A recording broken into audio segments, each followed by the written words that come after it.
Good evening. Haiti Recovery and Development Company thanks you for your attention.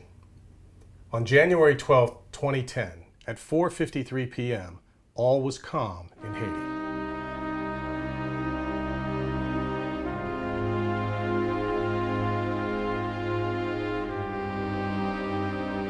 Haiti's presidential palace collapses. The capital, Port-au-Prince, lay in ruins. Homes are destroyed, and Haitians are left searching for family members and their belongings.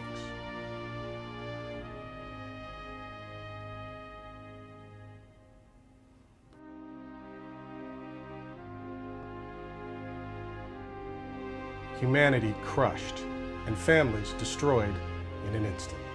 300,000 plus Haitians are injured. With no hospital facilities left functioning, triage units are set up in tents. 300,000 homes are destroyed, reduced to rubble. 1.5 million Haitians are left homeless, with only tents and the few possessions they can recover for some semblance of their former life. January 17, 2010. Tampa businessman Jim Lang watches coverage of the carnage on 60 Minutes. His life and purpose will never be the same.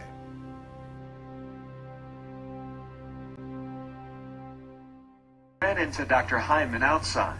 He insisted that we come with him to see how a street just next to the hospital had been turned into something that he said resembled a Holocaust. They brought him here to the hospital and collected them to bury them, or...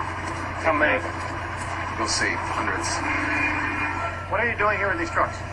They're just moving bodies. You see the bodies. There are bodies in Those there? are bodies. Those are bodies. Those are bodies.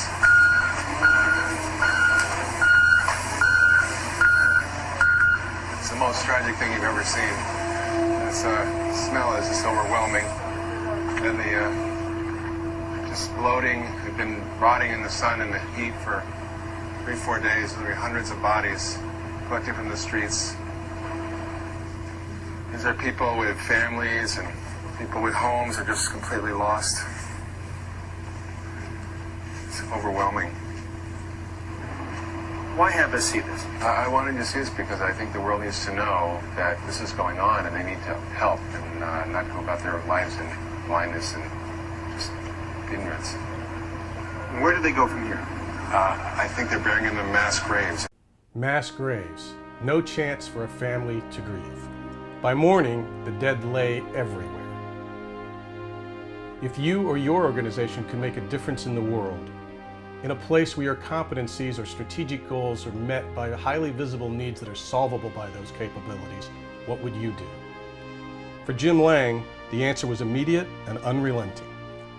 At the very core of his being, Jim considers the outcome of Haitians being scooped up in a backhoe, thrown into the back of dump trucks and hauled off to a landfill to be unceremoniously dumped into mass graves, an affront to humanity.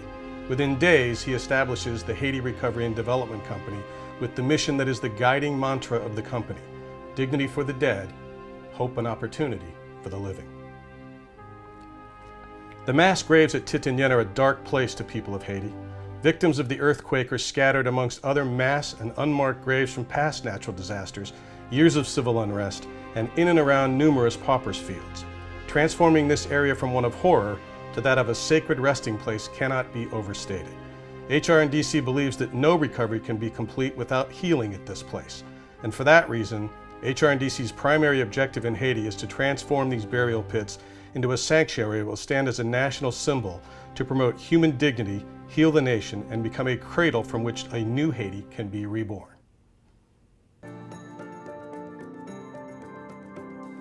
The Haitian National Memorial and Peace Park is HR&DC's vision for this sanctuary and national symbol. The planned National Memorial and Peace Park will be a non-denominational, non-political sanctuary located on the site of the mass graves at Titinienne. The site will be a secured place of reverence with multiple prayer buildings, a wellness center, as well as a reconciliation center staffed with a permanent team of psychiatrists and trained counselors. Additionally, the grounds will include a center for cultural studies, numerous open-air pavilions in which to celebrate life, a caretaker's house, administration office, utility buildings to support operations, and plans for modern amenities like potable water, lighting, sidewalks, parking, restrooms, and security. You may ask, what is the status of this plan at present? To date, HR&DC has mapped the GPS coordinates of the sites of the mass graves. Formal proposals have been submitted to the government of Haiti and discussed with Haiti's First Lady. An official in-country advisory committee made up of all walks of Haitian citizens has been established and is the guiding light for the planning. HR&DC has met with hundreds of affected Haitians, leading in-country businesses and agencies, NGOs, and international institutions on recommendations for the site. When sites were being desecrated by the continued dumping of garbage, HR&DC facilitated an in-country team to dig a trench to protect the grounds from further desecration.